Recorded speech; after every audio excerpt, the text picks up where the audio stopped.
అయితే నా ప్రశ్న ఒకటి, మే మాసంలో చివరి తైలాభి ఆరాధనకి మెసేజ్ నేనేం చెప్పానో మీకు ఎవరికన్నా గుర్తున్న వాళ్ళు ఒక్కసారి మీ హ్యాండ్ రేజ్ చేయండి. తైలాభిషేక ఆరాధనకి నేను దావీదు అభిషేకము, సౌలు అభిషేకం గురించి చెప్పాను. దేవుడు మిమ్మల్ని దీవించునుగాక. హల్లెలూయా. దేవి నామానికి మహిమ కలుగునుగాక. మరి నేను ఇప్పుడు చెప్పాలనుకున్న మాట కూడా అభిషేకం మనల్ని ఏ రకంగా నడిపిస్తుంది, ఏ రకంగా మనల్ని ముందుకు తీసుకెళ్తుందనే మాటను మీకు చెప్పాలని నేను ఆశపడతా ఉన్నాను.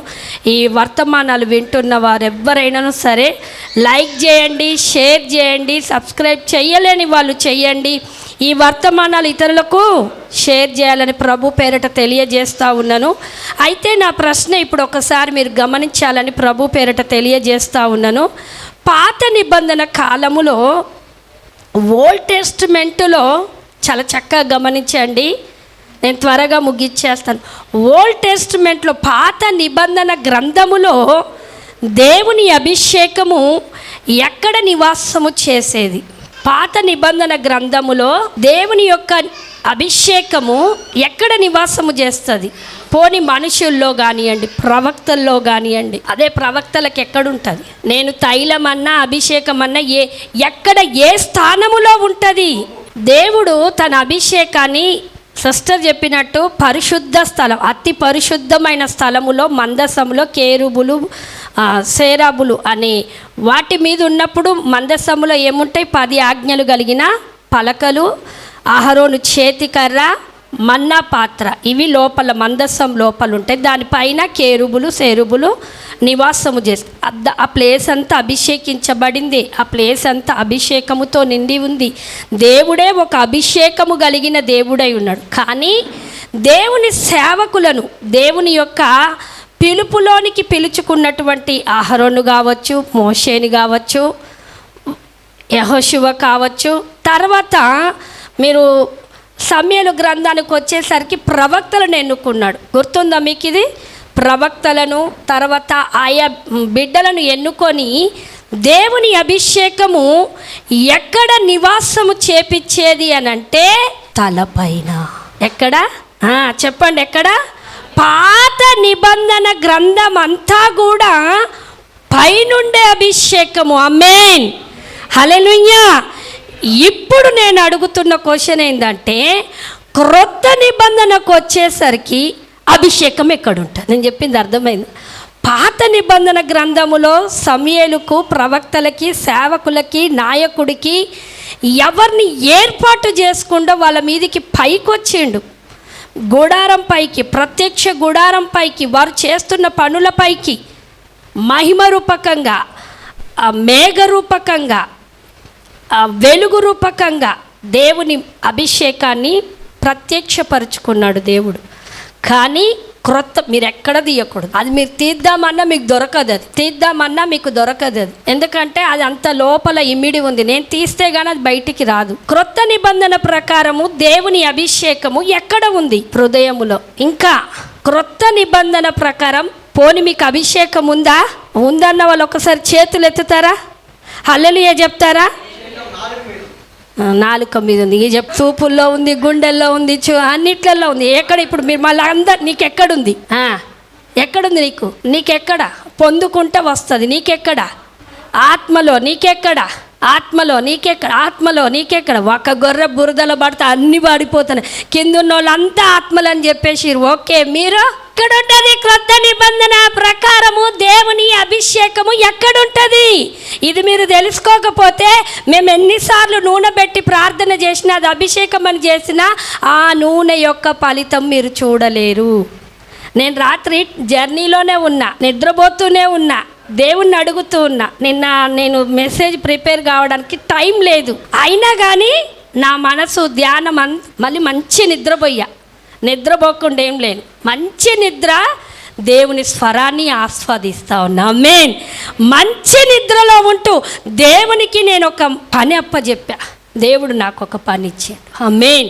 దేవుడు నాకు ఒక బాధ్యతనిచ్చాడు. అదే మీకు చెప్పాలని నేను ఆశపడుతూ ఉన్నాను. హల్లెలూయా. పాత నిబంధన గ్రంథం అంతా ప్రవక్తల పైకి వచ్చింది, సేవకుల పైకి వచ్చింది, యాజకుల పైకి వచ్చింది, నాయకుల పైకి వచ్చింది, ప్రత్యక్ష గుడారం పైకి వచ్చింది, మందసం పైకి వచ్చింది. ఆయన ఎక్కడ క్రియ జరిగించాలనుకుంటుండో అక్కడ పైకి వచ్చింది. ఆమేన్, హల్లెలూయా. దేవుని నామానికి మహిమ కలుగును గాక. ఆదికాండం మీరు 3వ అధ్యాయం, ఆదికాండం 3వ అధ్యాయం మనం తెరిచినట్లయితే, చూచినట్లయితే, ఏదైనా తోటలో ఆదామవ్వల్ని ఇద్దరిని చేసి తన మహిమలో, తన పోలికలో, తన స్వరూపములో ఇద్దరిని చేసి పెట్టాకనంట, మీరు ఒక పండు తినదు, ఒక చెట్టు పండు తినకండి, అన్నీ తినండి అని చెప్పాడు. అవునా? కానీ సాతాను వచ్చి అవ్వను పడగొట్టింది. ఇది నిజమా చెప్పగానే పడిపోయారు. పడిపోయి పాపం చేసినట్టుగా బైబిల్ తెలియజేస్తుంది. వారు ఇద్దరు తిన్నాక దిగంబరులయ్యారు. ఇద్దరు తిన్నాక వాళ్ళు కన్నులు తెరవబడ్డాయి. ఇద్దరు తిన్నాక దేవుడు ఈవినింగ్ టైంలో, దేవుడు గుర్తుపెట్టుకోండి, చల్లని సాయంత్రం కాలం, చల్లని పూట ఏదైనా తోటలోనికి ప్రవేశించి, ఆదామా వేర్ ఆర్ యు, ఆదామా ఆదామా అనుకుంటూ వస్తున్నాడు. ఆ స్వరము వినగానే ఆదాము చెట్టు వెనకాల వెళ్ళి దాక్కున్నాడు. ఆదామా ఆదామా అన్ని ప్లేస్లలో తిరిగాడు, కనబడలే. ఆదామా ఎక్కడున్నవారు, దయచేసి నా దగ్గరికి రా అంటే ఆదాం అంటున్నాడు, నీ స్వరము విని అన్నా నథింగ్, అది కానే కాదు, నీ స్వరము విని దిగంబరినైతిని. ఆమేన్. దిగంబరి అన్న విషయము నీకెలా అని, నేను తినదన్న పండు తిన్నవా. ఆదాము అవ్వలను చేసేటప్పుడు టోటల్గా దేవుని అభిషేకము, దేవుని మహిమ, దేవుని శక్తి, దేవునిలో ఉన్న సమస్తము ఉండిపోయింది. ఎప్పుడైతే దేవుని మాటకు పక్కకి వెళ్ళారు, అవిధేయులయ్యారు, చెయ్యొద్దు చేశారు, ముట్టద్దు ముట్టారు, తినద్దు తిన్నారు. ఎప్పుడైతే ఆ కార్యం చేశారో అభిషేకం అనే పై వస్త్రము పోయింది. దిగంబరత్వాన్ని కనపరుస్తుంటే దేవుడు అన్నాడు, దేవుడు అనుకుంటున్నాడు, అభిషేకము మనుషుల మీదికి, యాజకుల మీదికి పైరూపకంగానే దేవుడిచ్చాడు. ఇచ్చినప్పుడు వాళ్ళు కాపాడుకొని ఉంటుంటే బాగుండేది. మీకు లాస్ట్ మంత్ నేను చెప్పాను, సౌలును దేవుడు అభిషేకించాడు, దావీదును అభిషేకించాడు. మీరు 1 సమూయేలు గ్రంథం 10వ అధ్యాయం చూసినట్లయితే, సౌలును అభిషేకించినప్పుడు, తైలపు బొడ్డితో అభిషేకించినప్పుడు అంట, ఆ నాట నుండి క్రొత్త మనసు వచ్చింది. క్రొత్త మనసు, క్రొత్త ఆలోచనలు, క్రొత్త నడవడి, కొత్త భాష, క్రొత్త మార్గం. అంటే దేవునికి సంబంధించిన మార్గం. ఆమె దేవునికి సంబంధించినటువంటి వేలో వెళ్ళాలి. ఎప్పుడైతే సమూయేలు వద్దన్న పని సౌలు చేశాడో, యాజకులు అర్పించాల్సిన బలిని సౌలు అర్పించాడో, దేవుని దృష్టికి, సమూయేలు దృష్టికి ఆయన అవిధేయుడైనప్పుడు, నేను ఇప్పుడు చెప్పాలనుకున్న మాట మీరు త్వరగా వింటే మీకు ఇది అర్థమవుతుంది. ఎక్కడ పెట్టకండి మీ మనసులను. ఆదాము అవ్వలను నేను ఎందుకు తీసుకొచ్చానంటే, నువ్వు తినద్దన్న పండు నువ్వు తిన్నవా అని ఆదాముని అడగ్గా, ఆదాము ఎవరిని గట్టిగా చెప్పండి, అవ్వ మీద చెప్పి, అవ్వ నువ్వెందుకు తిన్నావు అంటే ఏమన్నది? ఇప్పుడు నేను చెప్పాలనుకున్న మాట ఏంటిది? అది ఎప్పుడైతే పై అభిషేకము పొందుకుంటామో, మనలో ఒక్కొక్కసారి రాంగ్ రూట్లు, ఒక్కొక్కసారి అవిధేయత, ఒక్కొక్కసారి దేవునికి నచ్చంది అని మనకు తెలిసినా, చేసినా, మనకు అనిపిస్తున్నా మనం పశ్చాత్తాప పడం. దేవుడి మీద సాకులు, నెపములు మోసే వ్యక్తులుగా మనం ఉంటాం. ఎప్పుడైతే పశ్చాత్తాప హృదయం కలగజేసుకుంటామో అప్పుడే, అయ్యో నన్ను క్షమించు, ఈ అవ్వ వల్ల నేను చేశా, ఈ అవ్వ వల్ల నాకు ఈ పొరపాటు జరిగింది, ఇంకోసారి నేను జరగనీయను అని ఆదాము గనక అప్పుడే అనుంటే ఈ జనరేషన్ వచ్చేది కాదు. ఆమేన్, హల్లెలూయా. కానీ పొరపాటు జరిగింది, క్షమాపణ అడగలేదు, పశ్చాత్తాపం కలగలేదు. ఇదే వే సమూయేలు లైఫ్లో, మనం సౌలు లైఫ్లో సమూయేలు ద్వారా చూస్తే, నేను అర్పించొద్దని చెప్పిన నువ్వు రావడం ఆలస్యం అవుతుందని చెప్పి నేనేం చేసిన, బలి అర్పించిన.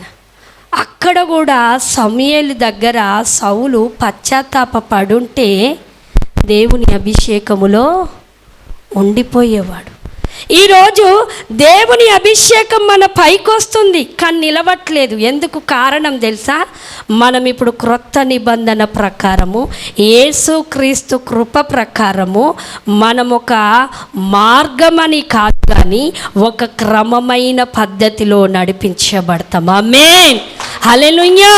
దేవుని నామానికి మహిమ కలుగునుగాక. ఏంటిది అనంటే, యేసుక్రీస్తు ప్రభువారు అంటున్నారు ఏమన్నా తెలుసా? మీరు యోహాను సువార్త 16వ అధ్యాయం చదివినట్లయితే, నేను వెళ్ళుట మంచిది, నేను వెళ్ళిన తర్వాత మీ దగ్గరికి ఒకరు వస్తారు. ఎవరో తెలుసా? ఆదరణకర్త మీ దగ్గరికి వచ్చి మిమ్మల్ని ఆదరించబోతాడు, మీకు ఓదార్పునివ్వబోతాడు, మిమ్మల్ని సర్వసత్యములోనికి నడిపించబోతాడు. ఆయన అంటున్నాడు ఇంకొక మాట, ఏంటిదో తెలుసా? ప్రభువారు అంటున్న మాట, నాలో విన్నవి నాలో ఉన్నవే బోధిస్తాడట. చప్పట్లు కొట్టి దేవుని నామాన్ని మహిమపరచండి. హల్లెలూయా. దేవుని ఈరోజు పైన అభిషేకం మన మీద ఉంటుంది, ఉన్నట్టుగా ఉంటుంది. ఎందుకు రాంగ్ రూట్లోకి, ఎందుకు మనము పొరపాట్లు, ఎందుకు మనము మిస్టేకులు చేస్తుంటామంటే, సిస్టర్ చెప్పినట్టుగా మనలో ఉన్న పరిశుద్ధాత్మ మాటకి, మనలో ఉన్న పరిశుద్ధాత్మకి విధేయులం అవుతలేము. ఎప్పుడైతే నువ్వు విధేయులం అవ్వడం ప్రారంభిస్తావో నీ పైనున్న అభిషేకానికి విలువ వస్తుంది, నీ పైనున్న అభిషేకము ప్రకాశిస్తుంది. హల్లెలూయా. అందుకే మమ్మల్ని అభిషేకించండి, అందరూ అభిషేకిస్తారు. ప్రతి సేవకుడు నూనెతోటో లేకపోతే వాళ్ళు కలిగి ఉన్న దేవుడు చెప్పిన ఏదాంతో మిమ్మల్ని, కొందరు కర్చీఫ్తోటి అభిషేకిస్తున్నారు, నూనెతోటి, నీళ్ళతోటి, చేతులు పెడితే ఏ రూపకంగా అయినా దైవ సేవకుల ద్వారా మీకు అభిషేకం వచ్చినప్పుడు, కానీ మీ శిరస్సు పైకి వస్తున్నది, మీ తలపైన ఉంటున్నది, అది స్థిరముగా బలముగా పడిపోకుండా ఉండాలంటే ఏం చేయాలట? దీన్ని ఏ అనుభవం అంటారంటే పరిశుద్ధాత్మలో ఉండే అనుభవం అంటాం. ఆమేన్. పరిశుద్ధాత్మలో నువ్వు ఉంటేనంట నీ అభిషేకానికి విలువ ఉంటుంది. ఏమని ఉంటుంది? ఇప్పుడు పోయిన వారం అభిషేకించబడ్డావు, ఎందుకమ్మా నువ్వు పడిపోతున్నావు, ఎందుకమ్మా నీకు పాత ఆలోచనలు, ఎందుకమ్మా లోక సంబంధమైన ఆలోచనలు వస్తున్నాయి అంటే, నీలో ఉన్న పరిశుద్ధాత్మకు నువ్వేమివ్వట్లేదు, విలువనివ్వట్లేదు. ఆయన మాటను నువ్వు గుర్తించట్లేదు, ఆయన మాటకి నువ్వు విధేయుడివి కావాలి. అందుకే మీరు ఆదాములో, మీరు సమూయేలులో, సౌలులో, మీరు శాంసోన్లో, మీరు ప్రతి ఏరియాలలో పాత నిబంధనలో ఉన్నటువంటి భక్తులలో చూస్తే పై ద్వారా ఎన్నో అద్భుతాలు జరిగాయి, కానీ వాళ్ళు ఇన్నర్లో మార్పును కలగజేసుకోలేదు. పశ్చాత్తాపం, దుఃఖపడేది, దేవుని బ్రతిమిలాడుకునేది, క్షమాపణ అడిగేది వాళ్ళు ఎప్పుడైతే పొందుకోలేదో, అందుకే దేవుడు ఏం చేశాడు తెలుసా? నువ్వు కాకపోతే నాకు ఇంకొకరు ఉన్నాడు అంటుండు దేవుడు. ఏమంటుండ? నువ్వు కాకపోతే నేను ఇంకొకరిని అభిషేకించుకుంటా, నేను ఇంకొకరిని పిలుచుకుంటా, నేను ఇంకొకరిని వాడుకుంటా, నేను ఇంకొకరిని ఎన్నుకుంటా అంటుండు. కానీ యేసు క్రీస్తుకు వచ్చేసరికి ఏమంటుంది తెలుసా? ఆయన రక్తంలో కడగబడిన మనల్ని అందరినీ ఏమంటుంది తెలుసా? నేనే నిన్ను ఎన్నుకున్నాను అంటుండు. ఆమేన్. నేను నిన్ను పిలుచుకున్నాను, నేను నిన్ను ఏర్పరచుకోబోతున్నాను. ఎందుకో తెలుసా? నేను వెళ్ళిన తర్వాత ఆత్మ నీ మీదికి రాబోతుంది, నేను వెళ్ళిన తర్వాత నా ఆత్మ నీ హృదయంలో క్రియ జరిగించబడబోతుంది. ఆమేన్, హల్లెలూయా. అందుకే మనకు ఎలాంటి హృదయం ఉండాలో తెలుసా? పరిశుద్ధాత్మ దేవుడు మనలోనికి వచ్చినప్పుడు సెన్సిటివ్ అంటారు తెలుసా? సెన్సిటివ్ అంటే దీన్ని తెలుగులో ఏమంటారు? సున్నితమైనది. సెన్సిటివ్. ఏదన్నా మాట అన్నామా, అయ్యో నేను ఇది ఎందుకన్నా, బాధపడే లక్షణం మన లోపల ఉండాలి. దావీదును ఎందుకు నా హృదయానుసారుడు అనగలిగిందంటే, ఎంత పెద్ద పాపం చేసిండండి. వ్యభిచారము, రెండవది ఏంటిది, అంతా కూడా అయిపోయి చంపించి, కానీ దేవుని సన్నిధికి వచ్చి చిన్న పిల్లలు ఏడ్చినట్లు నేను అనుకుంటాను, దేవుని సన్నిధిలో బోర్లబడి దొర్లుతున్నాడేమో. నన్ను క్షమించు, నన్ను క్షమించు. అందుకే 50వ కీర్తన అంటాడు, నీ ఆత్మ నా యొద్ద నుండి ఎక్కడి నుండి తీసివేద్దో తెలుసా? నా యొద్ద నుండి అంటే, అయ్యా నా హృదయములో పశ్చాత్తాపము కలగజేసే మనసుని ఇచ్చే పరిశుద్ధాత్మను తీసివేయక. ఆమేన్, హల్లెలూయా. అందుకే ఎవరన్నా ఏదన్నా మనల్ని అంటున్నప్పుడు నీకంటే ముందు నీ లోపల ఉన్న దేవుడు బాధపడతాడన్న విషయం గ్రహించండి. ఆమేన్. అందుకే ఎఫెసీల గ్రంథము, ఎఫెసీ పత్రిక తెలియజేస్తుంది. పౌలు భక్తుడు అంటా ఉన్నాడు, ఏమన్నా తెలుసా? దేవుని ఆత్మను మీరు ఎందుకు ఇతరులు ఏదన్నా అంటున్నప్పుడు నీకు బాధ అవుతుందేమో నాకు తెలియదు. ఒక్కొక్కసారి నీలో ఉండి నీ ఆత్మ దేవుడు, పరిశుద్ధాత్మ దేవుడు దుఃఖిస్తాడు. నేను ఈమె లోపల ఉండి ఆయన ఎదుట నేను శక్తి కలిగిన కార్యాలు చేయలేకపోతున్నానా? ఆమె ఎదుట నేను గొప్ప కార్యాలు చేయలేకపోతున్నానా? ఈమె జీవితాన్ని మార్చగలిగే, కుటుంబాన్ని మార్చగలిగే శక్తి పరిశుద్ధాత్మలో లేదా అండి? మానవునిలో లేదు, రాజకీయవేత్తలో లేదు, డబ్బులో లేదు, పలుకుబడిలో, నీ చదువులో లేదు, నీ ఉద్యోగంలో అంతకన్నా లేదు. కానీ దేవుడు అంటున్నాడు, ఐ కెన్ డూ, నా ద్వారా ఉంది, పరిశుద్ధాత్మ ద్వారా ఉంది. అందుకే జకర్యా భక్తుడు అంటా ఉన్నాడు, బలము చేత కాదు, శక్తి చేత ద్వారా. దేని ద్వారా? నా ఆత్మ ద్వారా సమస్తము సాధ్యం. అందుకే క్రైస్తవులమైన మనము న్యూ టెస్ట్మెంట్ ప్రకారం యేసు క్రీస్తును కలిగిన మనము దేవుని ఆత్మ నా హృదయములో ఉండాలి ప్రభు. నీ ఆత్మ లేకుండా నేను ఎక్కడికి వెళ్ళను ప్రభు. నీ ఆత్మ లేకుండా నేను ఏ కార్యము చేయను ప్రభు అని నీకు లోపల ఉండే ఆత్మ అనుభవం ఉంటే నువ్వు తప్పు మాట్లాడినా క్షమించమంటావు. ఒకవేళ రాంగ్ రూట్లోకి వెళ్తున్నా నీకేమైపోతుందో తెలుసా? నీకు తెలిసిపోతుందంట. ఎలా అనేది ఆ మాట నేను చెప్పి నేను ముందుకెళ్తా. పరిశుద్ధాత్మ దేవుడు అభిషేకము ఓల్డ్ టెస్ట్మెంట్ ప్రకారం పైన ఉంటుంది, న్యూ టెస్ట్మెంట్ ప్రకారం ఇన్నర్లోనికి వస్తా, అంటే నీ హృదయములోనికి, నీ ఆత్మలోనికి వచ్చినప్పుడు ఏం జరుగుతుందనే మాటను మీకు తెలియజేయాలని నేను ఆశపడతా ఉన్నాను. 1 యోహానుకు రాసిన పత్రిక 2వ అధ్యాయము 20వ వచనము, ఆ మాట చదువుకొని నేను ముందుకెళ్తాను. 1 యోహానుకు రాసిన పత్రిక 1వ అధ్యాయం. మీరు అందుకే ప్రార్థనతో మీరు ప్రిపేర్ అయ్యి వస్తే నా వాగ్దాన సందేశములు మీకు అర్థమవుతాయి. 20వ వచనం ఒకసారి చదవండి. అయితే మీరు పరిశుద్ధుని వలన అభిషేకము పొందినవారు గనక సమస్తమును ఎరుగుదురు.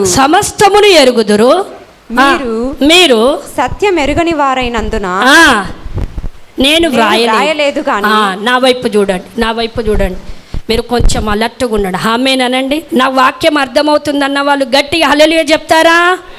హల్లెలూయా. మా మనసులు ఇంటి దగ్గర ఉన్న వాళ్ళు అన్నవాళ్ళు ఒకసారి హల్లెలూయా చెప్తారా? దేవుడు మిమ్మల్ని దీవించిన. అయితే మీరందరూ ఎలాంటి వారంట? మీరు పరిశుద్ధుల అభిషేకమును పొందినవారు కనుక మీరు సమస్తమును ఎరుగుదురు. ఎట్లా ఎరుగుతాం మనము అంటే, మీరు కొరింథీ పత్రిక రాసింది ఎవరో తెలుసా? 1 కొరింథీలకు రాసినటువంటి పత్రిక 2వ అధ్యాయము 13వ వచనం ఒకసారి చదవండి సిస్టర్. మనుష్య జ్ఞానము నేర్పు మాటలతో కాక ఆత్మ సంబంధమైన సంగతులతో సరిచూచుచు ఆత్మ నేర్పు మాటలతో వీటిని గూర్చియే మేము బోధించుచున్నాము. అయితే కింది 15వ వచనం చదవండి సిస్టర్. ఆత్మ సంబంధి అయిన వాడు అన్నింటినీ వివేచించును గాని అతను ఎవడి చేతనైనను వివేచింపబడడు. ఆమేన్, హల్లెలూయా. ఇక్కడ పౌలు భక్తుడు అంటున్నాడు, పరిశుద్ధాత్మ నీ లోపల ఉంటే, ఒక్కసారి నా వైపు చూడండి, పరిశుద్ధాత్మ మీ లోపల ఉంటే, యేసు ప్రభు అంటున్నాడు, నేను వెళ్ళిపోతే పరిశుద్ధాత్మ దేవుడు మీలోనికి వస్తాడు. మీలోనికి వచ్చే అనుభవమే ఆత్మలో ఉండే అనుభవం. ఆత్మలో ఉండే అనుభవము పౌలు భక్తుడు అంటా ఉన్నాడు, నువ్వు ఎవరి చేత విమర్శించబడవు కానీ అందుకే ఆత్మలో ఉండాలంట. ఆత్మలో ఉండేటప్పుడు నువ్వు రాంగ్ రూట్ ఏదో, రైట్ ఏదో, చెడేదో, మంచేదో, మోసమేదో, అన్యాయమేదో, లోక సంబంధమైనదేదో, దైవిక సంబంధమేదేదో నువ్వు గ్రహిస్తున్నది ఇక్కడికి వచ్చేసరికి యేసు రొమ్మున ఆనుకున్న యోహాను భక్తుడు అంటున్నాడు, ఇది పరిశుద్ధుల యొక్క అభిషేకము వలన మీరు ఎరుగుతున్నారు. ఆమేన్. ఎప్పుడైతే నీలో ఉన్న ఆత్మను గ్రహించడము నువ్వు గుర్తుపడుతుంటావో, మంచివేవో చెడ్డవేవో, అదే ఫిలిప్పులకు రాసినటువంటి పత్రికలో 4వ అధ్యాయంలో రాస్తా ఉన్నాడు, మాన్యమైన ఏవో, నీచమైన ఏవో, రమ్యమైన ఏవో, ఖ్యాతి గల దానివేవో దాని అందే మీ దృష్టిని. పరిశుద్ధాత్మ దేవుడు దేని మీద దృష్టి పెట్టమంటున్నాడో తెలుసా? నీలో ఉన్న ఆత్మదేవుడు, అమ్మ నువ్వు మంచి పట్టు చీర కట్టుకో, మీ ఆయనను పీడించి పట్టు చీర కొను, మీ ఆయనను పీడించి బిల్డింగ్లు కొను. పరిశుద్ధాత్మ దేవుడు అది చెప్పాడండి. నీ భర్తను బాధ పెట్టమని చెప్పాడు, నీ భార్యను బాధ పెట్టమని చెప్పాడు. నీలో ఉన్న పరిశుద్ధాత్మ దేవుడు బోధిస్తాడు. భార్యను తిట్టకో, భార్యను కొట్టకో. కొట్టే భర్తలు ఉన్నారు, తిట్టే భార్యలు ఉన్నారు, తిట్టే భర్తలు ఉన్నారు. వాళ్ళ లోపల ఎవరు లేరు? పరిశుద్ధాత్మ లేకపోతే అభిషేకం లేను. బోధిస్తున్నాడు. మంచేదో చెడేదో, మన చిన్న పిల్లలు మన దగ్గర ఉంటే ముళ్ళ కంచి ఉంది, కాలు ఉంది, మంచి వాడికి తెలియదు, ముళ్ళని కుచ్చుకుంటుందని తెలియదు. ఒకసారి కుచ్చుకుంటే వాడు ఇంకోసారి వెళ్ళాడు అనుకోండి, అరే ముళ్ళురా అని మనం చెప్తామా? మన సొంత బిడ్డలకు చెప్తాం, నడక రానోనికి చెప్తాం, మాటలు రానోనికి చెప్తాం. దేవుడు అంటా ఉన్నాడు, నీకు నడకలేదా? మాటలు ఎన్ని మాటలు మాట్లాడతావో, 10 మందిని గయాబ్ చేసే మాటలు మాట్లాడతారు. కొందరు మాట్లాడుతున్నారు, నన్ను కొందరు అంటారు ఏమన్నా తెలుసా? వాళ్ళ మాటలు, సిస్టర్ ఆమె నాకు మాటలు వేస్తుంది, ఎట్టే సోపు లాంటి మాటలు. నాకు తెలియదు సోపు లాంటి మాటలు అంటే. సోపు వేస్తే పడిపోతాం కదండి, జారి పడ్డామంటే లేవని కూడా లేవని, నడ్డు ఎరుగుతుంది, ఎముకలు ఎరుగుతాయి. అవునా? సోపేసి ఆమె ఇస్తావా ఇయ్యకపోతే నా కుటుంబం చచ్చిపోతుందంట. ఆ సోపేసే మాటలకే పడిపో. ఇంకొక అంటుంది, క్రీమ్ బిస్కెట్ వేసిందండి అంటుంది. ఏ బిస్కెట్ అట అంటే, నువ్వు కుక్క పిల్లవా? కుక్క పిల్లకే కదండి బిస్కెట్లు వేస్తామా? ఈమె నాకు క్రీమ్ బిస్కెట్ వేసి పడిపోయినావా క్రీమ్ బిస్కెట్కే? స్త్రీలారా జాగ్రత్త. మీ పక్కనున్నోళ్ళు, ఏం కాదండి నువ్వు సంతకం పెడితే ఏం కాదు, నీ అకౌంట్ ఖాళైపోతుంది, నీ ఇల్లు ఖాళైపోతుంది, నీ జీవితం మొన్న ఒక వారం ఒక సిస్టర్ని తెచ్చింది, అమ్మ నీ పేరు మీద, నీ అకౌంట్ మీద, నీ ఆస్తుల మీద వేరే వాళ్ళకి షూరిటీ సంతకం పెట్టిస్తుంది. వాడు కట్టడో ఇస్తాడో ఇవ్వడో, భార్య భర్తల మధ్య గొడవలు, అన్నిట్లల్లో గొడవలు. దేవుని ఆత్మ చెప్పదా ఇది ప్రార్థన? దేవుని చిత్తము ప్రార్థన చేసి నువ్వు లోన్ తీసుకొని ఆమెకి ఇయ్యి, కన్నీరు గార్చింది కదా ఇయ్యి. సిస్టర్ ఆమె ఏడుస్తుంటే నువ్వు కరిగిపోయినావు, దేవుడు కరిగిపోతలేడే. దేవుడు నా కుమార్తె నేనే నీకు ఇస్తానని చెప్తాడు కదా. ఆ మేడుస్తే నీ హృదయం పగిలిపోతుంది. నీలో ఉన్న దేవుని ఆత్మ మాత్రం ఎఫ్ఎస్సి పత్రిక ప్రకారము దుఃఖపడుతున్నాడు. అందుకే అభిషేకించుకుంటున్న ప్రతి నెల ఆయిల్ వేసుకుంటున్న ఏం మార్పులు కలుగుతున్నాయి? చెడ్డ మాటలు సడన్గా మా పిల్లోడు కోపం తెప్పిస్తే రెండు బూతు మాటలు తిట్టినవా? రెండు బూతు మాటలకి నీ లోపల ఉన్న పరిశుద్ధాత్మ దేవుడు ఎంత ఏడుస్తుంటాడు ఒక్కసారి ఆలోచించి. నా భార్యను తిట్టానమ్మా, నా భర్తను కొట్టలేక కొడతారా? దేవుని బిడ్డలారా, ఈరోజు అభిషేకము మనలో క్రియ చేయాలంటే మనలో ఉన్న పరిశుద్ధాత్మ దేవుడు ఎట్లుండాలట? శక్తివంతంగా. ఆయన మాటకు లోబడండి, ఆయన వద్దన్న ప్లేస్లో వద్దు. అందుకే నేను మీకు ప్రతిసారి చెప్తాను, చిన్న చిన్న షాపింగ్ మాల్ అంటే నేను ఇష్టపడను. నాలో ఉన్న పరిశుద్ధాత్మ దేవుడు చెప్తాడు ఆమేన్. చిన్న చిన్న వాటికి వెళ్ళడం, ఐస్ క్రీమ్కి వెళ్ళడం, హోటల్కి వెళ్ళడం, ఇక్కడికి వెళ్తే ఏమవుతుంది? నాలో ఉన్న దేవుని ఆత్మ చెప్తుంది నాకు అది ఇష్టం లేదు, నువ్వు వెళ్ళొద్దు అంతే.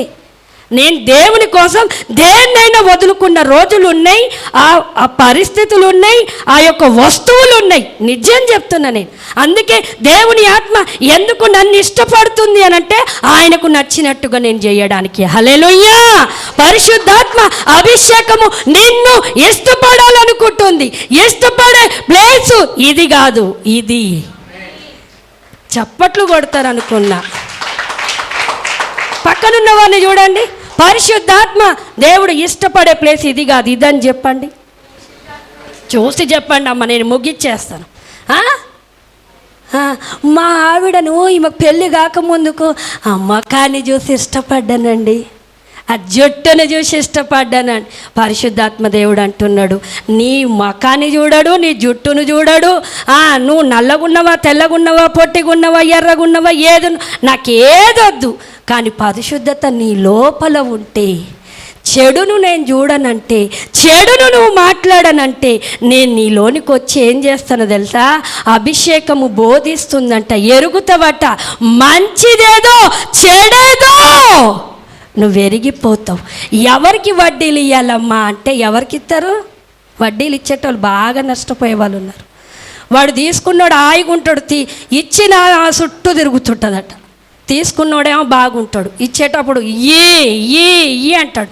వాడు 4 సార్లు తిరిగినా 100 సార్లు తిరిగినా తర్వాత ఈమె నా దగ్గర తీసుకునేటప్పుడు నేను గడితే కదా, ఇస్తే కదా. వడ్డీలు తీసుకునేవాళ్ళు, వడ్డీలకు ఇచ్చేవాళ్ళు, మధ్యన సంతకాలు చేసేవాళ్ళు. జాగ్రత్త! సంఘము ఎక్కడ బడగొడుతుందంటే దేవుని బిడ్డలేనండి, దేవుని బిడ్డలనే బడగొడుతుంది. దేవుని బిడ్డలని చెప్పిన వాళ్ళనే. నీ లోపల పరిశుద్ధాత్మ కాదమ్మా, నువ్వు పొందుకుంది అభిషేకం కాదమ్మా, ఒక ముసుగు ఆత్మలో, భ్రమపరచు ఆత్మలో, మోసపూరిత ఆత్మలో నువ్వు ఉన్నావని తెలియజేస్తుంది ఈరోజు దైవ సేవకురాలి ద్వారా. ఆమేన్, హల్లెలూయా. ఏది నువ్వు వ్యాపారం స్టార్ట్ చేయాలనుకుంటున్నావా? ఒక కొత్త పనిని స్టార్ట్ చేయాలనుకుంటున్నావా? లేకపోతే మ్యాచెస్ నువ్వు చూడాలి, లేకపోతే డ్యూటీలకు నువ్వు వెళ్ళాలనుకుంటున్నావా? పరిశుద్ధాత్మ దేవుని సహాయం అడగండి. రెండవది, నీ సేవకుని సహాయం అడగండి. దేవుడు నీకు బోధిస్తాడు, వేటిని బోధించాలో, ఏది చెడును కూడా తెలియజేస్తాడట. మంచిని ఆయన బోధించేంత, ఆయన రివీల్ చేసేంత, ఆయన చూపించేంత వరకు నువ్వు ఏం చేయాలో తెలుసా? కదలద్దు. పక్కనున్న వారికి చెప్పండి, అభిషేకం నీ క్రియ చేయబడాలంటే పరిశుద్ధాత్మ దేవుడు నీకు చెప్పేదాకా కదలద్దు. నీకు చెప్పాక నువ్వు కదలడం ప్రారంభం. ఆమేన్, హల్లెలూయా. ఈరోజు నేను ఒక మాట, పాత నిబంధన గ్రంథములో దేవుని అభిషేకం పైన ఉండేది. అందుకే వాళ్ళకి పశ్చాత్తాప హృదయాలు ఒక్కొక్కసారి వస్తాయి, ఒక్కొక్కసారి రావు. ఒక్కొక్కసారి కఠినపరుచుకున్నాడు. దేవుడు అంటా ఉన్నాడు, పైనుంచి వచ్చి నా బిడ్డలను నేను మార్చుకుంటున్నా, కానీ నా అభిషేకాన్ని మాత్రం నేను మార్చట్లేదు. కానీ క్రొత్త నిబంధన ప్రకారం యేసు క్రీస్తుకు వచ్చేసరికి ఫస్ట్ పైని అని అంటుండు. ఎక్కడి నుంచి స్టార్ట్ అవుతుంది? మైలో నుండి, నీ లోపల నుండి పరిశుద్ధాత్మ అభిషేకము క్రియ చేయడం ప్రారంభిస్తాడు. ఆమేన్.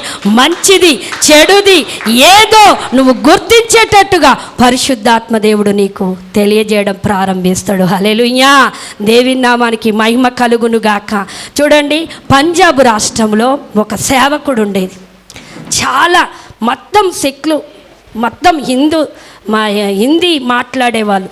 అక్కడ తెలుగు ప్రాంత ప్రజలు ఎక్కువ ఉంటారు, మన క్రైస్తవులు ఒక్కరు కూడా లేరు.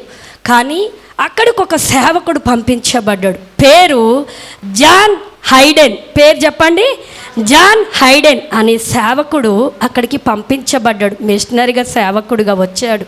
కానీ ఆయనకున్న బలహీనత ఏంటిది అనంటే స్వచ్ఛంగా మాట్లాడలేడు. బాగుండండి, కూర్చోండి, అట్లా నత్తిగా మాట్లాడేవాడు. రెండవది, ఆయనకు వినికిడి కొంచెం తక్కువ. 2 ప్రాబ్లాలు ఉన్నాయి, గుర్తుపెట్టుకోండి. నెంబర్ 1 చెప్పండి, మాట్లాడలేడు, నత్తి మాట్లాడతాడు. రెండవది, ఆ ప్రాంతానికి పంజాబ్ మన దేశంలోనే ఉంది, పంజాబ్ ప్రాంతానికి వెళ్ళి సేవ చేస్తుంటే అందరూ ఆయనని హేళన చేశారు, అందరూ ఆయనను ఏడిపించారు. ఏమనంటే, నత్తివాడవు, చెవులు వినబడవు, ఊరు కాని ఊరు, దేశం కాని దేశం, మా దేశానికి వచ్చి నువ్వు సువార్త చేస్తున్నావు, నువ్వు మంచివాడవు కాదని ఆయనను ఏడిపిస్తూ, ఆయనను బలహీనపరుస్తూ, ఆయనను అన్ని రకాలుగా కృంగదీస్తూ ఉంటే రోజు రోజు రోజు మనమైతే ఏం చేస్తాం? నేను పోనంటాం. భార్య భర్తలు గొడవలు అయితే నేను మా అత్తోళ్ళింటికే పోను, మా ఆయన ముఖమే చూడమంట, పక్కనున్న వాళ్ళ ముఖం అయితే మంచిగా చూస్తారు. మరి సేవకుడు ఏమంటున్నాడంటే, నేను నత్తివాణ్ణి, రెండవది మాటలు మంచిగా మాట్లాడలేవాణ్ణి, చెవిటివాణ్ణి అని. దేవా, ఈ పంజాబ్ రాష్ట్రము ఏ రోజో నా మీదికి పైకి వస్తుంటుంది, నేను సేవ చేయలేకపోతున్నా, చేసిన ఆత్మలు రక్షించబడతలేవని చెప్పి పంజాబ్ రాష్ట్రంలోనే రోజు మనకున్నది 24 గంటలు, కానీ పంజాబ్ రాష్ట్రంలోనే ఉంటూ 36 గంటలు ఎన్ని దినాలు ప్రార్థన చేశాడు అంటే, చనిపోయేంత వరకు ప్రార్థన చేశాడు. ఏమని ప్రార్థన చేశాడంటే, నీ అభిషేకము నాకు బోధించింది, నీ అభిషేకము నాలో ఉన్న పరిశుద్ధాత్మ మాటను నేను తీసుకొని నేను ఈ ఊరికి వచ్చాను, నువ్వు బోధిస్తున్నావు, నా మీద అభిషేకం ఉంది, కానీ ఏవి తప్పు కావు. కానీ నాకెదురవుతున్న పరిస్థితులు ఏంటి? ఒక్కరూ మారతలేరు, ఒక్కరూ నన్ను అందరూ హేళన చేస్తారు, అందరూ నన్ను విడిచిపెట్టేవాళ్ళుగా, దూషించేవారుగా ఉన్నారు, కానీ నేను వదలను, వదలను, ప్రార్థన వదలలేదు. ఆయన దేవుడిచ్చిన పిలుపును, మాటను వదలకుండా 36 గంటలు ఆయన చనిపోతున్నంత వరకు అదే ప్రార్థన కొనసాగించాడు. ఏమని ప్రార్థన చేశాడంటే, నేను ఈ పంజాబ్ రాష్ట్రంలో చనిపోతాను ప్రభువా, కానీ ఈ రాష్ట్రంలో నుండి ఒక బలమైన ఉజ్జీవం లేపబడాలి, ఇంకొక సేవకుడు లేవాలి అని ప్రార్థన చేశాడు. మీరు పంజాబ్ రాష్ట్రంలో నుండి లేపబడిన సేవకులు ఎవరన్నా చెప్పగలుగుతారా? ఒక నత్తివాడు, చెవిటివాడు, ఒక సేవకుడు దేవుని ఆత్మకు లోబడి అభిషేకముతో పంజాబ్ నేల మీద మోకరించి ప్రార్థన చేస్తే ప్రపంచమంతటా కూడా భక్త సింగ్ గారి ప్రసంగాలు, మందిరాలు లేకుండా ఎక్కడనున్నాయా? హెబ్రోన్ ఎక్కడి నుంచి వచ్చింది? ఆయనది. ఆయన మందిరాలు, ప్రసంగాలు ప్రపంచమంతటా వ్యాపించాయి. ఒక సేవకుడు బలమైన ఏ మాటను తీసుకున్నాడో తెలుసా? ఆయన లోపల ఉన్న ఆత్మ నడిపింపు అభిషేకము. గట్టిగా నేనంటాను, నీ లోపల ఉన్న ప్రార్థన అభిషేకము ఒక మంటలాగా లేపబడాలి, ఒక ఉజ్జీవాన్ని తీసుకురావాలి. నశించుచున్న నీ గృహము లేపబడాలి, ఉజ్జీవింపబడాలి. నరకానికి నెట్టివేయబడుతున్న ఆత్మలు పరలోకానికి తీసుకుపోయి ఒక ప్రార్థన మంట అభిషేకము నీలోనికి వచ్చునుగాక. ఆమేన్, హల్లెలూయా. ఈరోజు లేచి నిలబడండి అందరం గట్టిగా, త్వరగా. ఈరోజు నేను ఒక మంటను మీలోనికి పంపిస్తున్నా. ఏంటిదో తెలుసా?